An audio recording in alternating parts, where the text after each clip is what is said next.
Number 4 on your program. This is the White Cliffs of Dover. White Cliffs of Dover by Alice Duer Miller.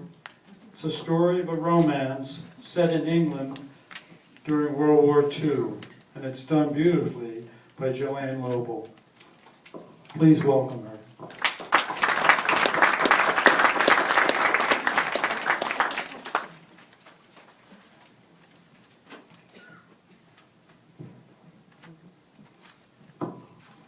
Good evening. I have loved England dearly and deeply since that first morning, shining and pure. The white cliffs of Dover I saw rising steeply out of a sea that once made her secure. I have loved England, but still as a stranger, here is my home. But I still am alone, for now in her hour of trial and danger, only the English are really her own. I had no thought then of husband or lover. I was a traveler, the guest of the week, and yet when they pointed the white cliffs of Dover, startled, I found there were tears on my cheek.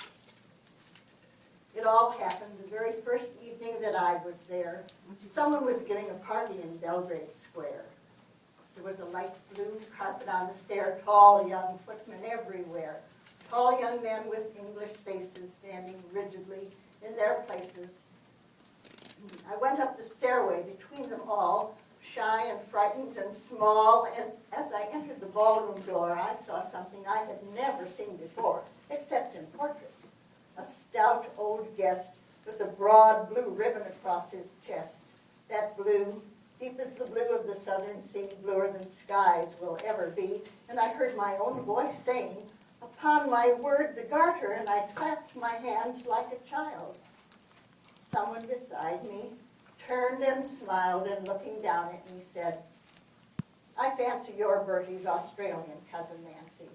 He told me to tell you he'd be late from the Foreign Office, not to wait supper, but to go with me and try and behave as if I were he."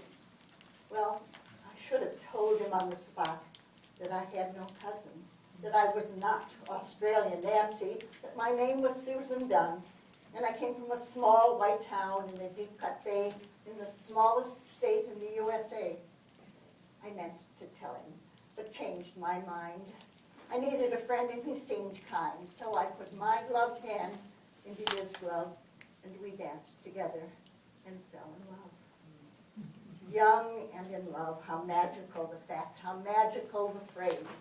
For who has not yearned over young lovers when to their amaze they love and somehow find their love returned? We went to the tower. We went to the zoo. We saw every flower in the gardens at Kew. We saw King Charles a-prancing on his long-tailed horse and thought him more entrancing than better kings, of course. And at a strange early hour in Sir James's palace yard, we watched in a shower the changing of the guard, and I thought, what a pity to have but a week to spend when London is a city whose beauties never end. They showed me all of London, Johnny and his friends. We went to the country for long weekends. I never was so happy. I never had such fun. I stayed many weeks in England instead of just one. I did not see then that my life had changed, utterly different by this love estranged forever from my native land. But one day I did have to face facts. I was taken down to see the place, the family place in Devon, and John's mother.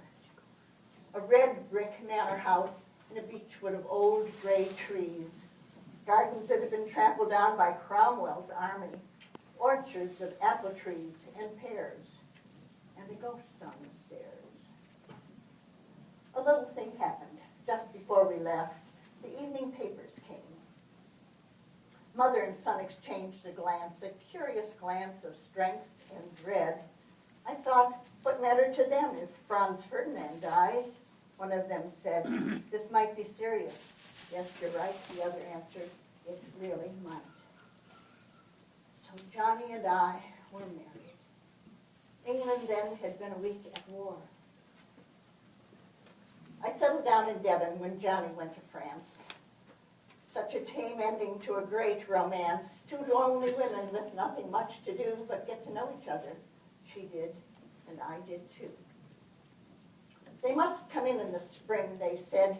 Don't they care sixpence who's right? What a ridiculous thing, saying we're too proud to fight, saying we're too proud to fight.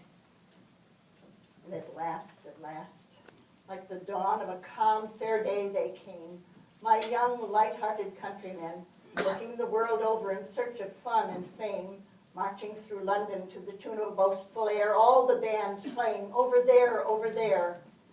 And as the American flag came fluttering by, Englishmen uncovered, and I began to cry.